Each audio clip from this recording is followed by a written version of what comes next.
It's Monday on Your View. Welcome to the show. I am Murayo Afolabi Brown. As always, I have the ladies. Hi, Mariam. We're back to 4. Yay! Doesn't mean Corona has gone. It's just that we're now more careful. Yeah. We understand it better than before. How are you doing, Mariam? I love what you're wearing. Thank you very much. This is beautiful. It's a birthday gift from the hottest glamour in town. Oh, I can interbuild it. Oh, that is so you. Oh, she knows. For when I can wear it well. She knows you well. Yeah, this is just so you. Pretty. It's beautiful. Yeah. This is beautiful. Lovely. Thank you. How was your weekend? Weekend was fine. You know, now because of lockdown, we're always really at home. But then over the weekend, we heard of the passing of Chadwick. Chadwick Boseman. Boseman, Chadwick, yes. He was one that acted as Black Panther. And, you know, what is really interesting about his death and the reactions from people is that his story, that movie is a fictional story. And yet, you know, Hollywood has found a way to make people, you know, believe in something. It has become a movement, and that's what, yeah, so it makes it, so it helps us understand how important video movies are to send a particular message. Lots of people were really moved, even though he was just acting a fictional part, but, you know, we just felt like it was much. What's more interesting about his story was the fact that Denzel Washington had paid for his school fees at some point, and he had a mentor who was somebody he mirrored in many ways, and we can see that in the work he's done. So may his soul rest in peace. Yeah. We also had the helicopter crash, which was also equally bad. The 3 men, we thought one of them at least would survive, but unfortunately we now found out that all 3 had lost their lives, and that young man we hear is a hero because of what he tried to do also to save the plane. This is also a call to people who are, you know, you just see people and then you start giving them very wrong messages, insulting messages, you judge them, you don't know what they are going through. He was actually shooting that Black Panther in the midst of surgeries and chemotherapy. Yes. Yeah, talking about Chadwick, right? Yes. Yeah, I heard that story. We just need to be nicer. Anyways, how are you guys doing this year? I'm doing amazing. On Saturday, I was at a webinar on Zoom with the joint Junior Chamber International, Mapoli, and we talked about a CEO on Heels, women who are doing amazing during this COVID-19. A lot of professionals from different industries talked about how they started their businesses. And one thing I got from it, that as an entrepreneur, you are not bigger than learning. You just have to keep learning, relearning, unlearning. In fact, assume that you know nothing, because every experience will come with its different challenges. And it was mind-blowing. We impacted, we had fun. Nice. How are you doing, Tokwe? I'm very good. So someone was playing mischief in my house this morning, and we spent 30 minutes looking for my car keys, and later found it inside one person's shoes. You know yourself. Oh my God. So, and you know, I live in a co-shared apartment, which meant that my car was blocking somebody else. So that person was in the car waiting for me to figure out where my car keys were and move. So it was just like, boom, boom, boom, boom. I'm like, I hear you. I'm also ready, but like, let's sort this out. But the weekend was fantastic. Journey to, I came back from Ogbomoso yesterday, and it was like a almost 5-hour journey. And I realized that when I was telling people, they were shocked. And I felt that was like the average for me. Apparently, it's supposed to be a shorter journey, but bad road has caused many of all this. And whenever there is any car breaking down, you see like a long stretch of hold up, because the roads are really, really narrow. And a whole lot of exportation is going on from that region. More than lip service, let's do the roads, please, really. I know the commissioner and minister is saying that they are doing a whole lot, but a whole lot more needs to be done with roads. So I was trying to get to Anyike House last week, so I finally went to Anyike House. I always heard about Anyike House, but I've never been there in my entire life. So I went there because I needed to see the dentist for my kid. And they just gave me the runs. You know, we had the face mask, so of course, you don't know who it is. I was so happy that nobody even recognized me. But they gave me the runs. Go to that building. Then I'll get there. No, is that other building? Then, it's Friday, we have closed already. Sorry, we can't do it. I'm thinking, right. So after I got really stuck, I got frustrated. I called Nima. Nima came to the rescue. Nima said, call XYZ. And I called him. That's the CMD. That's our daddy. I didn't know, I totally forgot. I called him. Tomorrow, meet me there 11 o'clock. I'll sort you out. Sure. So, but see, the challenge is you. No. As you can call someone. That's a Nigerian factor. Yeah. It's such a Nigerian factor that is sad, and it happens everywhere. Somebody has an emergency, you have to go and buy injection. You buy you go everywhere. I had an emergency talk where they gave me an appointment for October 17th. You saw the boy. I have an emergency. Okay, madam, we can't see you until Because October. you're not the only one now. And There are a lot of people on the queue. Wow. Yes. Different for emergency. Yeah, there's no space. People are on the queue. So, There's unfortunately, it's none. going to break. It's Monday. Thank God that God gave We me have my connections. rescue. Let's go on a break. We'll be right back. Don't go anywhere.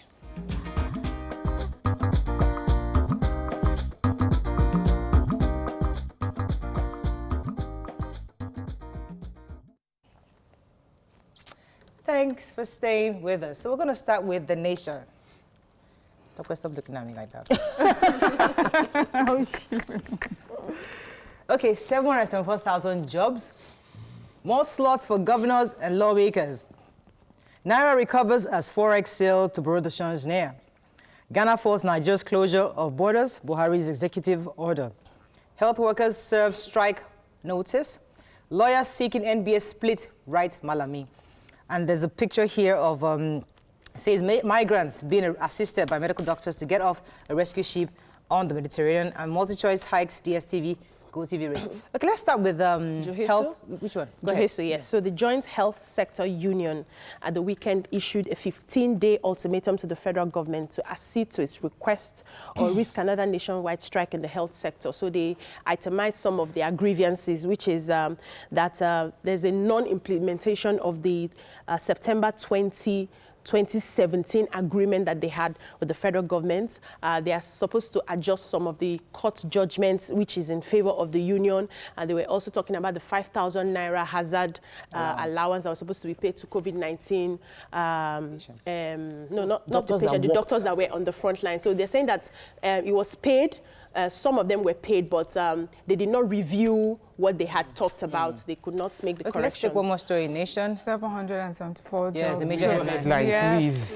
So Keyamo his role has now been restricted to more like supervisory role, and the jobs have been given, like different slots have been given to traditional leaders, governors, senators, legislators, different, so they've given like 60% of the slots to these different people, and then 40 to Nigerians. I think it's the other way around. Or the other way around, 40 to the different groups that I just mentioned, then 60 open to publicly to Nigerians who are above 18 years of age. And of course, we know that it's a 3-month period for artisans, and they'll be paid 20,000 in that period, but also that it would not just stop there, that they would engage them in agriculture and other things. Hopefully. But, I have a quick story of isn't interest. it interesting that 40% is going to them. Yes, 40%. Yes, that's why I said 40% is going to them. But you know what's interesting about this is usually this sort of slots, it's something they will do behind closed doors. Now it's something that is discussed openly. Although they say that it's just to make sure it gets to the grassroots. So we'll see. All right, let's move on quickly. Story of interest, DSTV. So MultiChoice, the owners of DSTV and GOTV have hiked their price. They explained that it's because they needed to remain solvent, that the challenges of inflation and the high cost of content, most of the content are bought in dollars, has made them increase this so that they can remain in business. We are feeling the pinch. The Punch. Firm lists 33 Nigeria's UK properties begin sale soon. That's the contract judgment enforcement. Man killed for accusing neighbor of sleeping with co-tenant's wife. Wow. Police incapable of protecting lives. Can't govern Amotekun, says Akintoye. I haven't endorsed Oni's governorship ambition, says Fayoshe. 700 Nigerians involved in fraud, prostitution, robbery deported from Ghana. Banks borrowed over 2 trillion naira from CBN in 4 months. And finally, we're not ready for full resumption yet, says Ogun, Enugu and Bauchi. Okay, which are we taking first? Yeah, Ghana. Okay, go ahead, BC. Yes, so a tenant, Adekunle Adeyemi, has gone into hiding after allegedly stabbing a co-tenant, Stanley Dixon, to death in grammar school area of Ikorodu. What happened was that he accused Stanley accused Adekunle of sleeping with another tenant's wife. But when they, started investigating the story, they realized that he was actually just helping that one anytime the husband cannot give her money to run the house. So by the time he got back, he reported the matter, that Stanley reported the matter to the other ones, that's Adekunle's mother-in-law. And by the time they got back from work, they had an altercation and got into a fight. And while they were fighting, Stanley asked his wife to help him because he was under, while the other one was on on top, hitting him, help him with a knife. The wife brought the knife. He used it to stab Adekunle's leg, but then Adekunle overpowered him and stabbed his chest and killed him. So now he's on the run. The police has launched a manhunt. Investigations are on with everybody in the compound had run away. They couldn't find anybody. Really sad. I was going to take the major headline, please. Allow me to take that story because it's quite bothersome. According to the reports here, Nigeria got into a contract with a company in the UK. I think the name of the company is Euro Africa, I believe. They agreed to the sold off Sapele Power deal. And for a certain amount of money. So this company, this UK company, owns the most of the shares in that company. Now, what happened was that Nigeria then gave out a portion of the sold property, in quotes, to a different company called the Niger Delta Power Holding Company. So these UK company now taking our country to the court, arbitration court, saying, alleging that the parts of, they already bought the entire property. Why would you give out part of this property to this Niger Delta company? And Nigeria is saying, no, the part we sold is not where we gave out to Niger Delta. We sold you a portion, not everything. And now arbitration deal was on, and then they won the case. And we're now having to pay a certain amount of money as cost. And we're going to be forfeiting about 33 of our properties in the UK if this is carried out. Now, my worry is that this is the same issue we had with China. The issue of China, of the fact that arbitration has to hold in the UK, and this is the contract we signed with this country. But either way, it seems as if we are the losing end of this stake, and hopefully our lawyers can defend us properly. Yes, I have another quick story I want to take there. So, Amotekun, there's been contention between whether the police should be governing Amotekun, and the Yoruba World Congress had a meeting yesterday, and the confirmation was that in support of Governor Akeredolu and Governor Ayo Makinde, is it Governor Makinde? Governor of Oyo State, they've confirmed, the Yoruba World Congress agreed that the reason for Amotekun is because the police can't protect people, and we cannot put the Amotekun under the same police that we're having issues with. Okay, let's move on very quickly to Daily Sun. Northern elders reject constitution review plan. Enugu killings, Ohaneze youth won against making Igbo land battlefield. And Edo Ondo Guba IGP raises alarm over arms thugs movements. Let's take Enugu for it. Yes, so persons suspected to be state security officials on the 23rd of August opened fire on some young men in Emene, Enugu State, who were having exercises and killed them. So an Igbo sociocultural group, Nzuko Umonna, and the registered trustees country director have written a petition to the governor of the state saying that he needs to organize a commission of inquiry into what happened. That it seems like suspected security officials were the ones that carried out that massacre on Igbo youth, and he shouldn't just stand by. He is supposed to be the governor, who is the chief security officer, protecting lives and property, and they're giving him an ultimatum to make sure that he conducts an inquiry to find out what happened. Still on Enugu. They opened their new airport. There was flagged off, I think it was over the weekend. And congratulations to them, the international airport. We're happy about that. You're going to take over? Yes, Northern Elders Forum. So the Director of Publicity and Advocacy, Dr. Hakim Baba Ahmed, was speaking at the press conference, and he was saying that he was rejecting the constitutional review. He says every 4 years, 1 billion naira is being earmarked for this, and usually it's quite wasteful as far as it's concerned because nothing is really done. It's just a routine that they do every 4 years. And unless they are willing to take that, we have more serious issues that need to be dealt with. We should call the president's attention to the killings in the north, in the north central, northwest, the insurgencies and things like that. Those are the things that need our immediate attention. We added that we have issues of equity in the justice system, fundamental functional structure, consistent good governance. These are the things we need, not constitutional review. It's beyond that. That's pretty much the story. I don't agree with him. Welcome back to Your View.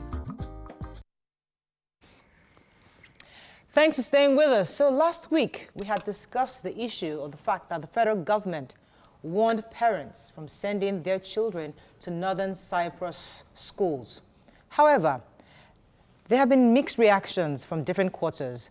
Some Nigerians are saying, both of them abroad are saying something different concerning Nigerians living in the diaspora.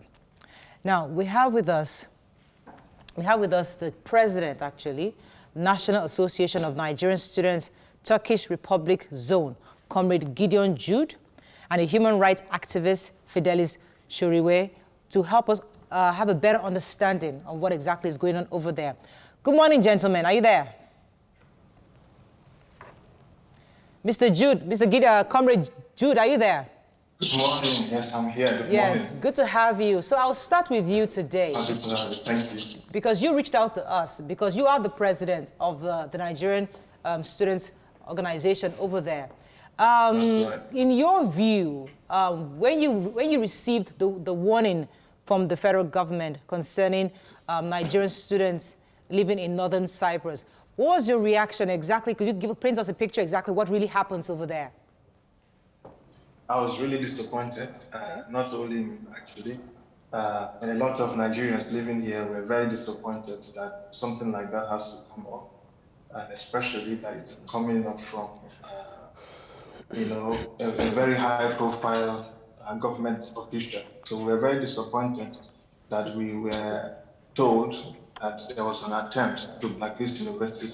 So it's a feeling of disappointment from all of us. But the federal government did say that there have been about 100 Nigerian students that have been killed. And if you are the president of the Nigerian students over there, are you aware of these killings? Well, you wrote a statement. I want to believe the statement has reached your office. I'm really looking forward, and not only me, I speak on behalf of all of the students who are here, and their parents as well. So we are looking forward to receiving the 100 list. Like I said in my statement, we will never have up to 20. Since the time Nigerians started coming here from time immemorial, I mean, Nigerians started coming in early 2000s. Until this point, there has never been death that is more than 20 from our record. Precisely, we've seen 18 people have died since Nigerians started coming in here in the early 2000s. So I'm surprised where the 100 is coming, and I really look forward to receiving the 100. Right. Okay. Comrade Jude, since the NIDCOM mentioned the numbers 100, have you done any investigations on your own part? Maybe it's not just the students' community. Maybe there are other Nigerians living within Northern Cyprus that may be part of this number. Right. We have done last Saturday. We actually had meetings, all the executives from different universities. Now, Nigerian students here are over 8,500 Nigerians living on this island. And most of them, 98%, are students. Even those who came here for one reason or another. We have people who are not currently studying because they finished their PhD or something and they are working here. So it's largely a student community, and we will know. It's a very small island, so if information spreads quick, we will know. There is no way that we will not know. Population here is around 300,000. Right. So if you are saying 100 people died, and the picture that we receive and the way this whole scenario has been painted is making parents to feel as though police will just go on the street and look for Nigerian and just shoot. Right. This was the kind of picture that, because the reactions we received points to the fact that this is the kind of impression that was painted. All right, so you mentioned earlier that since the Nigerians started schooling in Northern Cyprus, they've had just about 18 deaths in the many years that the schooling had been going on. So I want to ask, what's usually the procedure for when a student dies? What does the school do? What does the parents do? What is required? How do you make put out a statement? What do you do exactly when a student dies? Now, this is practically a police procedure. So when a student dies, the police will find out where the student is studying, because usually, like I said, most of the population are students. So they get in touch with the school, because in the application, every student writes an emergency contact. Now, the school then will inform the parents. Sometimes, if the news go out and other people who know the person that died, maybe a relative or a friend, and that relative have a contact with the parents, they can send a message and let the parents know that this is what happened, or call the parents. But usually the school will call. This is how it is done. The school will inform the parents and let them know. And then from there, we begin to arrange how the parents can come, if they want to come, or if they want the body to be sent back home, or they want the body to be buried. So this is usually what happens. Right, okay. Okay, so I want to, when we broke this story last week, there were, you know, we always would have conspiracy theories of what could have been happening. And right there on Twitter, we had people that were posting their private chats with friends that live in Northern Cyprus, saying that this is not a case of a widespread attack against Nigerians, but that it is Nigerians attacking Nigerians based on internet fraud or cult activities like that. The 18 that are 18 people, the number, whether 100 or 18, all of each life counts. But the 18 that died, was there evidence to prove that, or was there a case that what killed them? Who was found guilty? Was there prosecution? And are there is there any truth? Is there any truth to the story we read on Twitter that some of these cases are Nigerians killing each other out of supremacy war? That's right. We have 2 cases where one Nigerian killed another Nigerian, and this has happened twice. So, and usually it's related to, I mean, for one, there's a case where they killed the other Nigerian because they had issue with money and so on. And then sometimes, I mean, there's only one death that we have on record that I think one Nigerian was involved into drug dealing with someone who is a local. And in that process, they fought and the Nigerian died. Now, this local is still serving his sentence in the prison as I speak to you right now. And all of the other arrests, I mean, it's either, we had a case, someone died last year of an ailment. I think it's diabetes. I think, yeah, it was diabetes. He died of diabetes. We have students. Personally, I've been involved in some of this. I can give you a very, very true picture. I've facilitated the burial and the sending back home of bodies, and up to 4 of them are related to drugs. Okay, let me put you on hold for a quick second. Let me bring in Dr. Evident Ekayari, President of the National Association of Nigerian Students in Diaspora. Welcome to the show, sir. Good morning to VC. Thank you for inviting me to this program. Yes. So you've heard the president of the Nigerian associations over there in Northern Cyprus, and he's saying he's totally refuting the information we got from NIDCOM that Nigerians are being killed over there in Northern Cyprus. In your view, as a government official, could you tell us what reports you've gotten, either confirming or not confirming what he has just said? Yeah, let me first of all state that I studied in North Cyprus. I did my master's and doctorate degree there, and I was, previously the president of Nigerian students in the Turkish zone too. In all my years, as much as all the countries that I've traveled to, I said this in the report that I gave last week, and I'll still say it again. I haven't seen any place that is as safe as Northern Cyprus yet. Because in Northern Cyprus, people sleep with their doors open.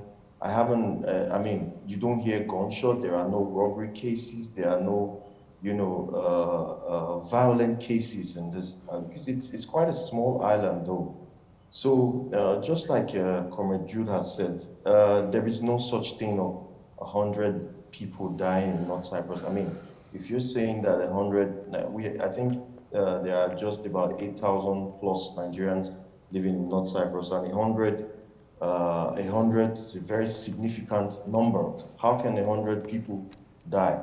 And just like he said, which I can rightly confirm, I don't think there are more than 18 people who have died, and these have been natural causes. I remember one time there was a young lady who she didn't have a heater in her house. I think she ran out of electricity for the heater. So she put on this, the barbecue equipment that I used for barbecue. So she put it on in her bedroom, and the smoke and the fume that she slept off, and the fume that was coming out from the barbecue was coming out from the barbecue equipment, poisoned her, and she died. There have been cases like that. Some persons went to swim in the beach, and they drowned in the beach. And, you know, so these are the majority of the cases that have been heard. So they're just, I mean, as much as I know, there's just one case that involved, you know, a Nigerian having a fight with a local due to some drug issue and all that. And then that person was killed. And that case was highly protested. And, you know, the people that were involved in that case, they are still in the jail till now. Okay. So it was quite bogus to have heard the NIDCOM boss saying 100 people died in Cyprus. All right, let me put you on break for a second. We're going to go on a quick break. When we come back, we'll have the chairman of the Nigerian Diaspora Commission, Honorable Abike Dabiri, and Comrade, a human rights activist, actually, Fidelis Soriwei, who has done a lot of work and investigation on cases of children dying in Northern Cyprus. Stay with us. We'll be right back.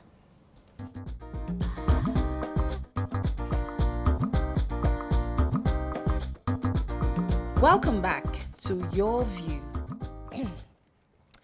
Thanks for staying with us. So now we have with us a human rights activist, Fidelis Soriwei, and also the chairman of the Nigerian Diaspora Commission, Honorable Abike Dabiri. Good morning, madam and gentlemen. Are you there?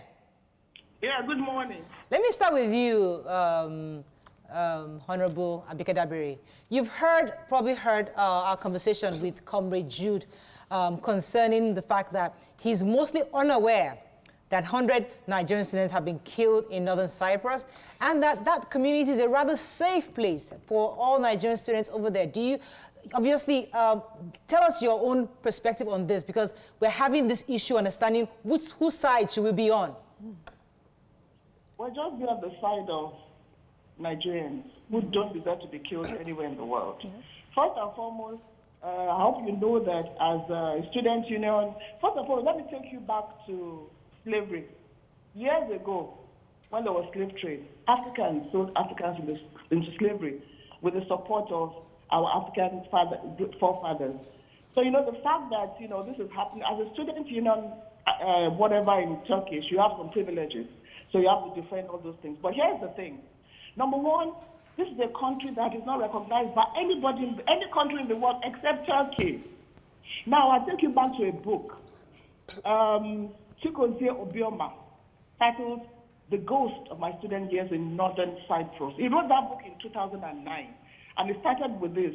When the Booker nominee arrived at university, he found many fellow Nigerian students had been duped into enrolling, and for some, that was only the beginning of their troubles. And he went to tell us about one guy, Jay, who was killed.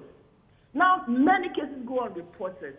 And no, yes, we're working with names. As I speak with you, Interpol is on the matter. Now, I want to ask the union president, is it even right that 18 students have died and there has been no investigation? Nothing has happened. Nobody has done anything. Personally, for me, I said 100. And the 100, I'm talking of blacks. You know, majority, every time you say black, you say Nigerian. What about those from East Kenya and all that have complained?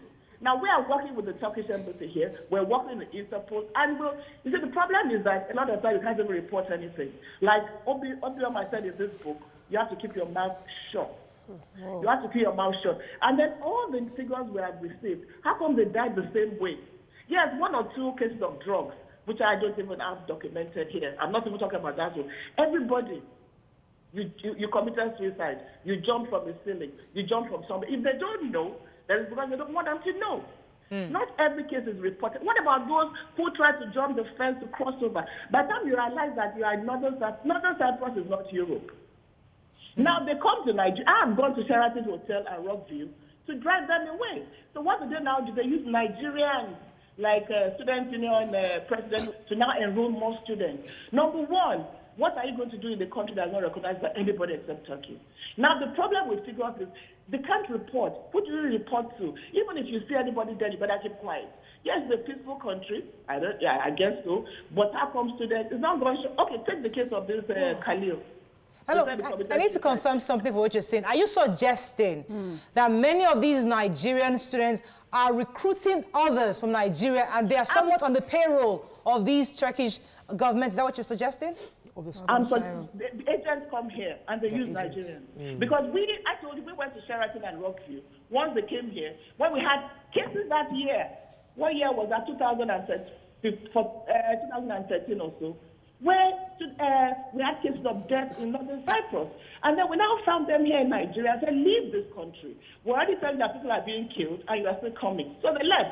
So now they use Nigerians to recruit Nigerians. And those Nigerians get paid. I don't know whether it's good them, but those Nigerians get paid. And then, you know what, these agents also collect extra money. Even what they are paying over there is triple what they should pay because they are using agents. Why you do even use an agent to go to a university?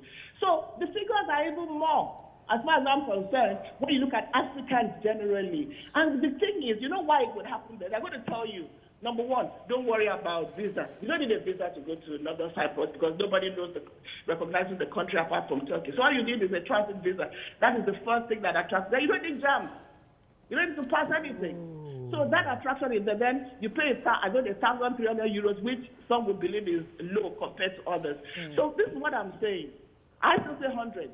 Not even hundreds of Africans. Let me put you on hold for a second, madam. Let me bring in the human rights activist, Fidelis Soriwei. Sir, are you there? Yes, good morning, ma. I know you lost your nephew who died in Northern Cyprus. Could you tell us what happened and what work you've done so far to dissuade Nigerians from going to Northern Cyprus? Thank you. First, let me start by thank you for giving me the opportunity to be part of this very critical discussion because it has a lot to do with the lives of Nigerian students schooling outside this country. You see, when I read the statement made by the chairman of the Diaspora Commission, it didn't come to me as a surprise, and I'm also wondering why it should come to Nigerians as a surprise.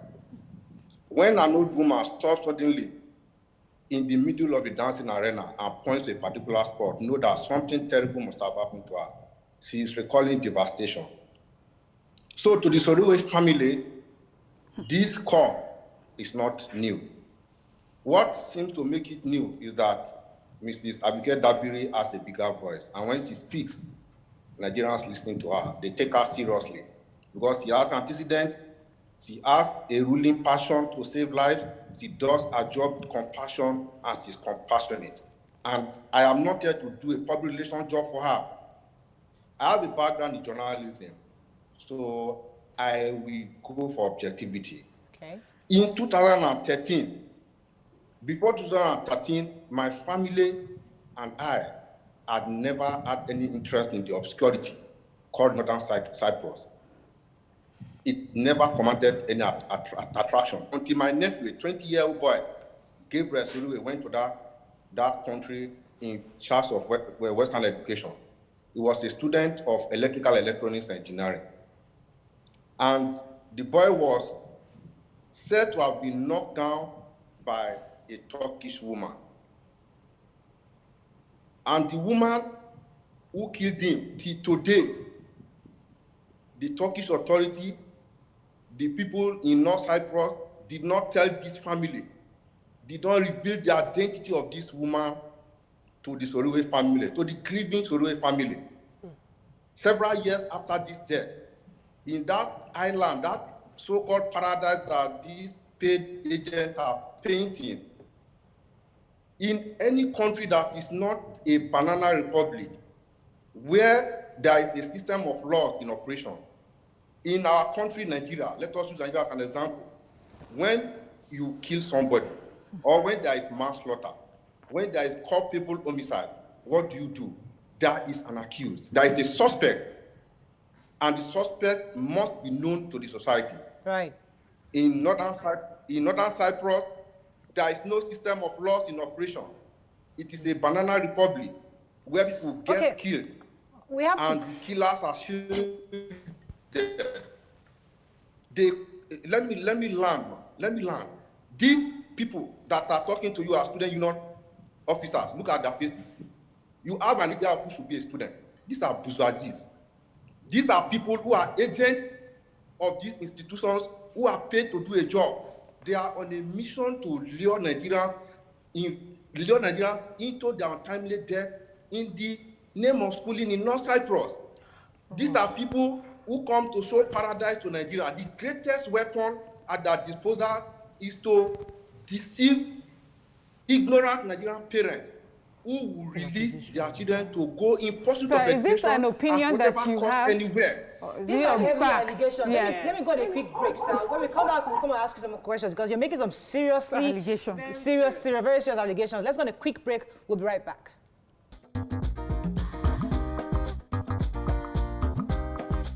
Stay tuned. Your View will be right back. Welcome back to Your View. Thanks for staying with us. So we still have with us the human rights activist, Fidelis Soriwei. Bisi had a question. Go ahead. Yes, sir. So you've made, Mr. Fidelis, are you there? You've made serious accusations. And, you know, the burden of proof is usually on the accuser. So I want to ask you, is there any shred of evidence that you people have put together to be able to, you know, to push further what you're saying? Is there any way you can get the parents of people who have lost children in Northern Cyprus, just to show that you are actually saying what is happening? Because the stories are very, very different. Is there any way to show proof of all these accusations that you have made this morning? Yeah, first, let me start by saying that I am a younger brother to Gideon Jude, the boy that died. It's my elder brother. Okay. My elder brother, a manager of NNPC, is the father of the boy that was murdered in Northern Cyprus. Up to the moment that we are talking, there is no police report. There is no police report on how this boy was killed.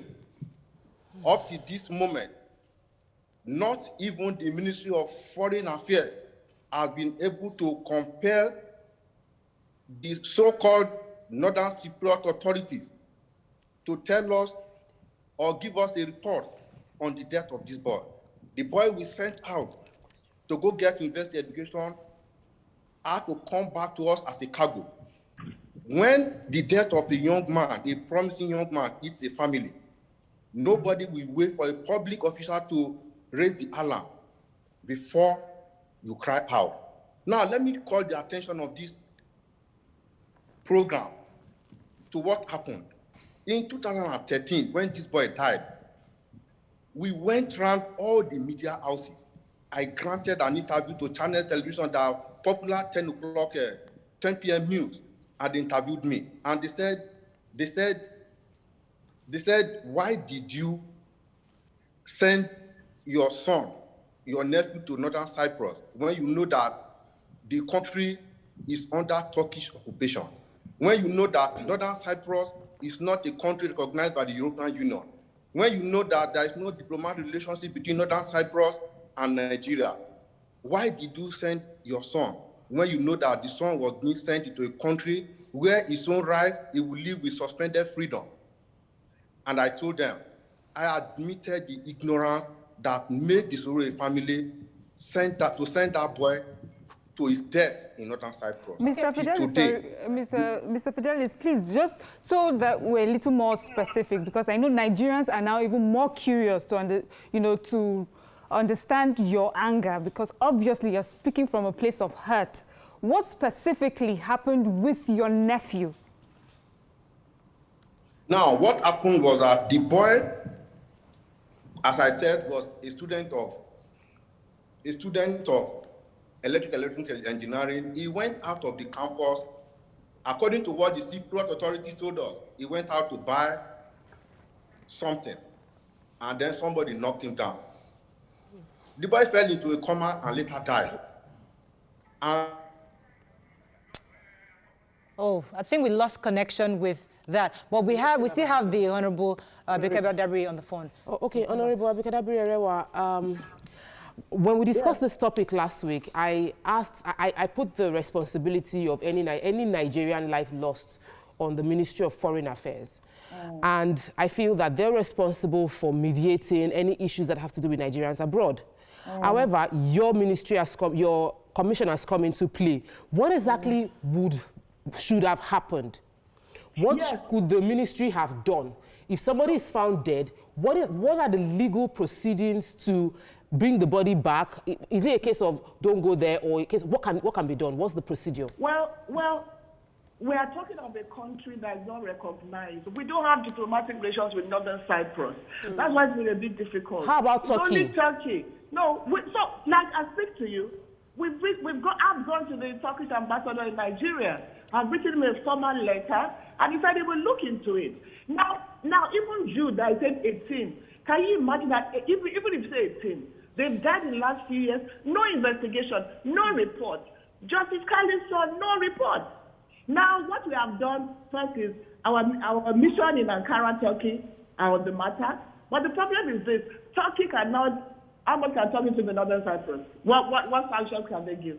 Two is the fact that in this particular case, Interpol is now involved.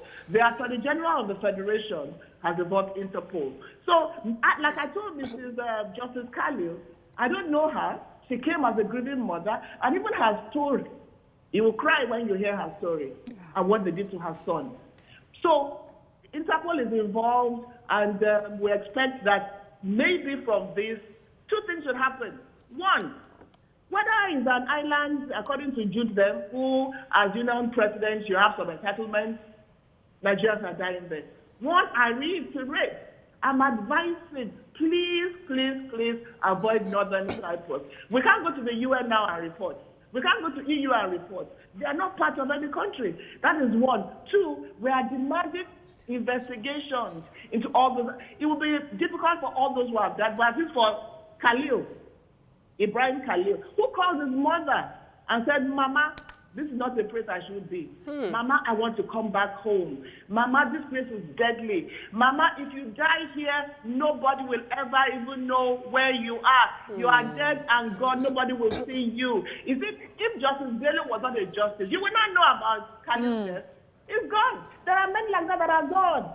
They throw them into the water. Then some, by the time they realize that it's not where they want to be, they want to jump a fence. So the other part of Cyprus, which is the recognized part, they die in the process. Some are drowned. And somebody is telling me that Jude should ask for forgiveness from his God. And may the souls of all those who have died rest in peace. And I insist on hundreds, but a lot of them are not reported. And this is slavery again. I want to, before you cut, I remember Libya. I came on, I said, please avoid Libya. Some people attacked me, the way Jude is attacking me, and say that why are you telling them not to go to Libya? Look at what has happened with Libya. The same thing with Lebanon. As a parent, please don't go to Northern Cyprus. All right, let me pause you for a second, Ma, because let me go back to Jude for a moment, because they've been listening in to all that you have been saying and all that Mr. Soriwei has been saying. Jude, are you still there? Yes. Now, Comrade Jude, tell us. I'd like you to respond to all the allegations that obviously you are recruiting Nigerians for these schools to come to a death zone. And you're paid. Right. Now, I think I would deserve apologies from Honorable the Chairman, Mrs. Abike, and also the human rights activists, because it went too personal, and I had them calling my name. He was talking about faces. And now when you refer to a death zone, I would also demand an apology from you to refer to. I always advocate for investigative journalism. Mrs. Abike has never been here, and she just sat down here. Okay, there are certain facts that we've not mentioned on air because there are certain things she cannot say to a living parent. The mother of the late Ibrahim Bello, we sent our condolences, and I did personally. I was with her, helped her throughout the procedure. I took her to the hotel, to the police. I did all of that with her. I was with her for 3 good days, and I didn't have enough sleep. So I have labored in this, and to come and hear lies being spread out, even from a government official, is a disturbing thing. First of all, can the federal government fight against itself? No. TEDFON is sending students here. It's not just agents that are sending. Federal government students are here. I also observe how Madam Abike is fighting with federal government itself, because it's an indication that she does not know who she's representing at all. You're supposed to represent the federal government. I also look at the issue with the Minister of Information. Why is the federal government fighting itself? TEDFON students are coming here. Universities here are accredited by ARCON, that is Nigeria's architectural bodies. We have accreditation here of universities from Korea. We also have universities here that Nigerian law school has visited even as of last year. We have NUC official here last year. So I don't understand all these details. And then she was making mention of certain things. For instance, she said that students have been dying even when we put Africans all together, even with Africans. And I boldly say this statement without any apology. When you put Africans together that have died, there is no record of up to 100. That is a deviation of truth and should not come from somebody who has taken an oath to serve the Nigerian people. She's not speaking for Nigerians at all, in no way at all. She's deviating from truth, which I believe from this indication that she has a special interest in this whole story. And I want to also point out to the fact that the European Union is also setting an allocation. Now, when we are talking about recognition status of the island, we have conflict zones. For instance, Kosovo, Taiwan. If somebody goes to study in Taiwan or Kosovo, for instance, does that mean the certificate of the person is not recognized? North Cyprus has a special status just like Taiwan, very identical status. So the issue of recognition does not stop people from getting their degrees.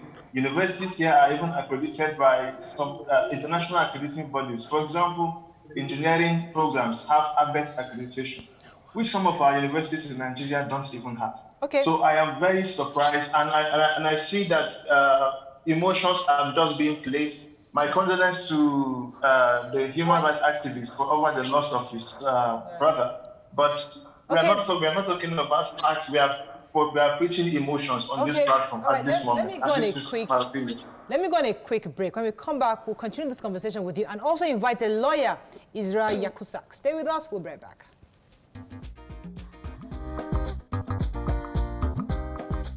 Stay tuned.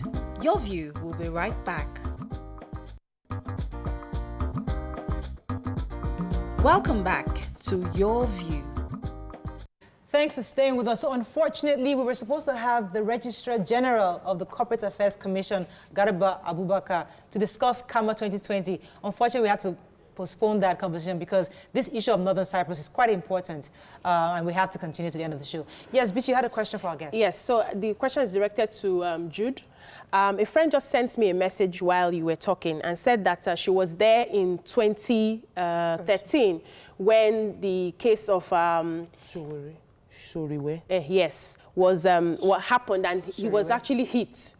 The nephew was hit, and when it happened, they refused to reveal the identity of the woman who hit the young man. So I want to ask you, what sort of investigation do you do when a student dies in the school? How does the police, in that I want to believe they have a police, how do they handle it? What sort of reveal do they do to or give to the parents of the people who have lost their children? Okay.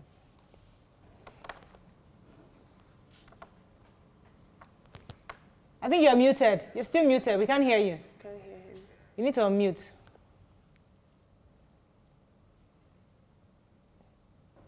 Hello? Can you hear? Yes. Okay, go ahead now. Yes, I can hear you. So I said, if you said you want to believe that they have a police, you are also inciting, it's insidious statements trying to paint a picture that is not correct, because every state should have a police, even if it's not having a recognized status, like I said. Taiwan is an example, or Kosovo is an example. But to address your question, when the person is hit, the police would normally, and to be honest, and let me put out this picture, just like we have issues in other countries, I'm not out here to support the government. I have been to the office of the Prime Minister just last Thursday on this issue. That I came up with certain recommendations that I've presented to the office of the government here. And I've begun doing that not just today. I've been to several mayors in this place. So it's not, I'm not trying to defend that there is nothing going on in that regard. But what I'm out to say is that lies have been spread, and it's not portraying the true picture of what this country is. Okay, now, when something happens like that, like I said, the police will investigate. And as an association, I think Comrade Evidence was present at that time, if I'm not mistaken, 2013 or so. Oh no, not yet. I was not the president, and actually I was speaking you at that time.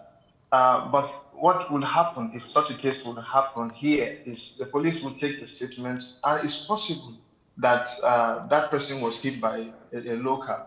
But from what we have gathered, usually they will prosecute the locals. If they have not done so, we would also, I mean, we fight with the government too on certain issues. Yes. We do. Okay, so yes. Comrade Jude, you've heard many of the accusations, and one is that there might be a conflict of interest because of the position that you hold there, and you're able to interface with their government over there. And so it may seem like you have a responsibility. It's not the reality. Okay, may I can send you a copy of the recommendations, so then you will know whether it's conflict of interest or not. And I've been doing that even before Khalil died. So there's nothing like that. Don't paint this picture because it doesn't reflect the truth at all. So my question now is, if there are people who are saying, if there are parents who are saying that they haven't gotten closure or some form of justice because of the way that their children have died, or haven't gotten enough information, what exactly, or who exactly, or what body exactly in Northern Cyprus is supposed to make sure that these parents at least get the true picture of what has happened and give them some form of closure? This is how things will go very easy. The parents can contact the embassy in Turkey, our embassy. The ambassador can do a lot of things here. It's as easy as that. We have an embassy in Turkey, and they can come here. Because if we say we should take the responsibility, we can go. We've been to several police stations for different cases to protect the interests of Nigerians. So if a parent feels that there's something, which we, to be honest, we can open heart. There could be, just like in our country, we have a lot of cases too that have not been unfolded.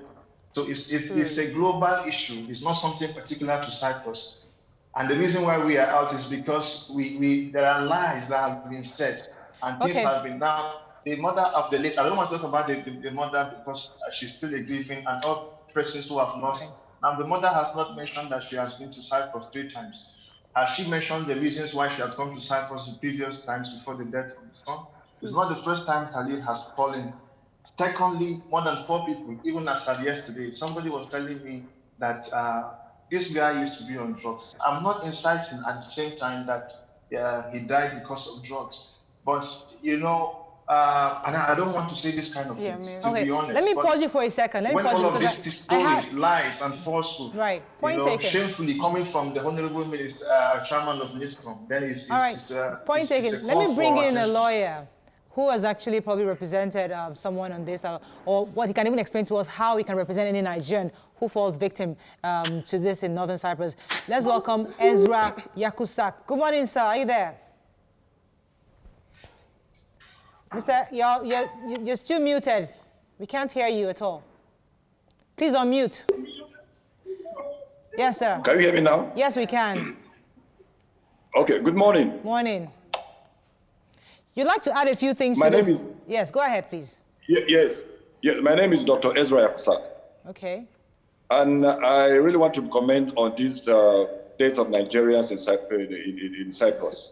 Okay. I'm actually shocked that Mr. Gideon Jude is talking the way he is talking. The way he's talking as if he's not Nigerian, as if he does not represent the students over there, as if he's the one in charge of the school, and I don't think that's fair. Your colleagues, your kinsmen are being killed over there, and you are talking, defending almost everybody there. That is strange. Now, what gave rise to this discussion is the death of a young man called Bello Khalil. Now, Khalil was a son of my very close sister, a classmate, who died on 19th October.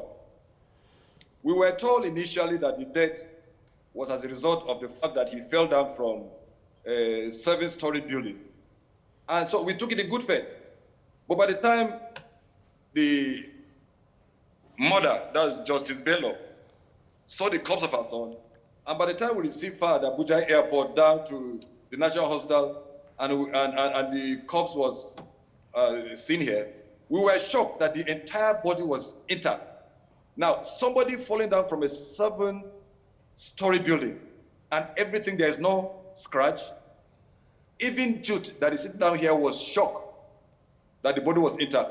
He told us that there was complicity somewhere. Now, I'm saying this because Khalid's death is not the first one I know. I know 2 people. One is my cousin brother. He lost his son in 2015 or thereabout, David Sylvanus Benechet. The other one is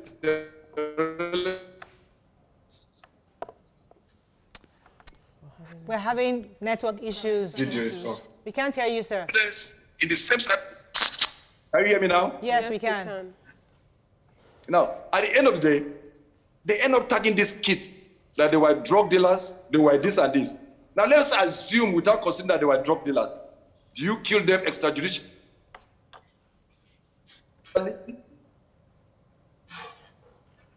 We're having serious network issues, sir.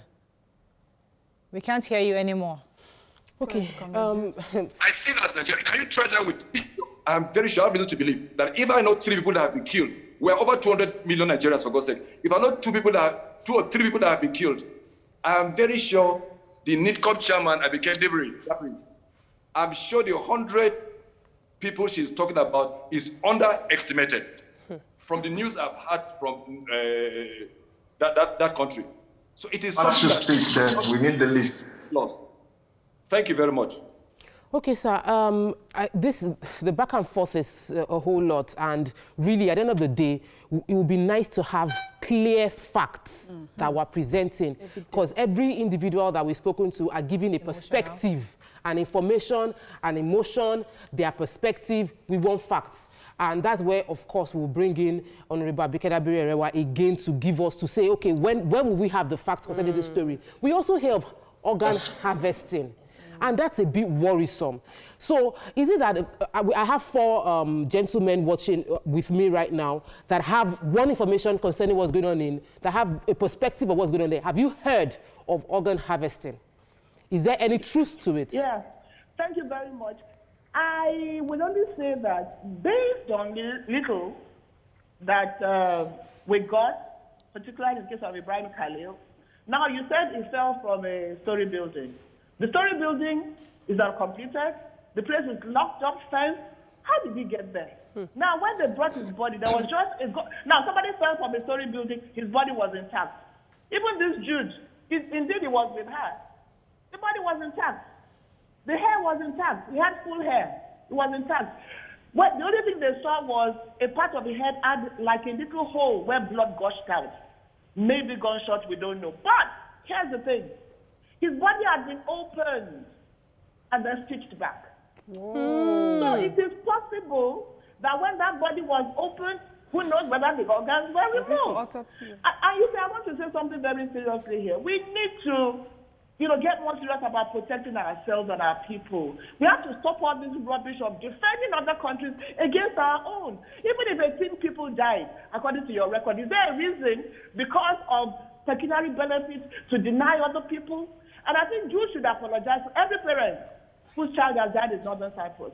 And let me talk as sure what that government are going. Anybody sending anybody is out of ignorance. The price is relatively cheaper. You don't need a visa. So even you, my girls of the view, if they tell you, oh, not a bad place, I'm going to Europe. You are not going to any Europe. That's the truth. It's attractive. And then the agents will get people that get paid. So what's the big deal? Look, mine is this. And a lot of people can't report. They're afraid. Even students there, don't say a word. You are gone. Justice Bello is a justice. So she in fact, after talking to us, you will see that she's not saying anything again. She came as a mother crying, seeking justice. For the closure, all I'm saying is that we don't know about what has happened in the past, but the Attorney General is involved, the Minister of Foreign Affairs is involved, Interpol is involved, and we hope we can get closure. Ma, quickly. Quickly, Ma. Okay, can you give us a time frame of the investigations you're carrying out? What should we expect from it? I can't, because of the country we're dealing with. So let's say something happens. Now, what do you do? Are you going to sanction Turkey? Northern Cyprus is not, we don't have a diplomatic relationship with Northern Cyprus. That is why we have a problem. That is why it's easy to get away with it. If we had a diplomatic relationship, then we'll be talking one-on-one. You're talking through a third party that really cannot do anything. That is the challenge we have. And that is what I'm saying. Even if government agencies are sending their people, there's out of ignorance and the fact that it's cheap. I'll deviate a little bit. We all send children to countries in neighboring West Africa. I went to one of these universities. They put a cabin in the middle of the market. I had to call a parent, a very high-placed parent. He said, do you know where your child is schooling? You should know where your children are schooling before you follow an agent. It was a porter cabin within a market. And they're talking about accreditation. Even Khalil, when he go into the university, the course he was going to study turned out not to be accredited. So he had to call his mother and say, what do I do? That means he had to change in the second or third year. And you know, after wasting 2 years on a particular course, he realized that he was accredited. Unfortunately, 1.5 hours has gone, so we have to just wrap up. But we have to thank everybody. This is obviously left for the parents to decide. We've heard from the Students' Union over there, and we've heard from the government. So you make your decision based on what you've heard so far.